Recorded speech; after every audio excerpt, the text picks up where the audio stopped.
ICC మహిళా ప్రపంచ కప్లో భారత జట్టు దాయాది పాకిస్తాన్ను మరోసారి చిత్తుగా ఓడించింది. కొలంబోలోని ఆర్ ప్రేమదాస స్టేడియంలో జరిగిన 6వ మ్యాచ్లో 88 పరుగుల భారీ తేడాతో టీమిండియా విజయం సాధించింది. బ్యాటింగ్, బౌలింగ్ విభాగాల్లో సమిష్టిగా రాణించి ఆల్రౌండ్ ప్రదర్శనతో భారత్ అదరగొట్టింది. ఈ గెలుపుతో టోర్నమెంట్లో భారత్కు ఇది వరుసగా రెండో విజయం కాగా పాకిస్తాన్కు రెండో ఓటమి.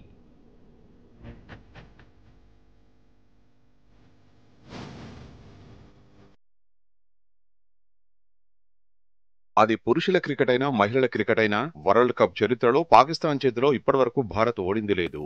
ఇప్పుడు కూడా అదే ఆనవాయితీ కొనసాగింది. ఐసీసీ మహిళల ప్రపంచ కప్ 2025లో భాగంగా చిరకాల ప్రత్యర్థి పాకిస్తాన్తో జరిగిన మ్యాచ్లో భారత మహిళల జట్టు అద్భుత విజయాన్ని నమోదు చేసింది. కొలంబో వేదికగా జరిగిన ఈ పోరులో టీమిండియా 88 పరుగుల భారీ తేడాతో పాక్ను చిత్తు చేసింది. బ్యాటింగ్, బౌలింగ్ విభాగాల్లో సమిష్టిగా రాణించి ఆల్రౌండ్ ప్రదర్శనతో అదరగొట్టింది. 248 పరుగుల లక్ష్య ఛేదనలో పాక్ చేతులెత్తేసింది.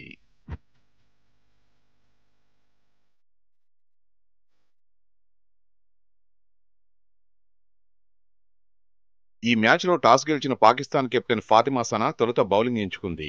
దీంతో బ్యాటింగ్కు దిగిన భారత్కు ఓపెనర్లు స్మృతి మందాన, ప్రతిక రావల్ శుభారంభం అందించారు. ఆ తర్వాత హర్లీన్ డియోల్ బాధ్యతాయుతమైన ఇన్నింగ్స్తో ఆకట్టుకుంది.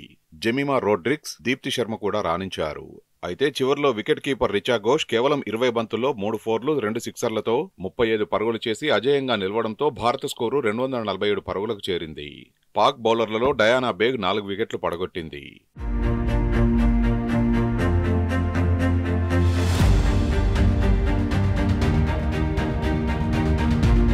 అనంతరం 248 పరుగుల లక్ష్యంతో బరిలోకి దిగిన పాకిస్తాన్ను భారత బౌలర్లు కట్టుదిట్టంగా కట్టడి చేశారు.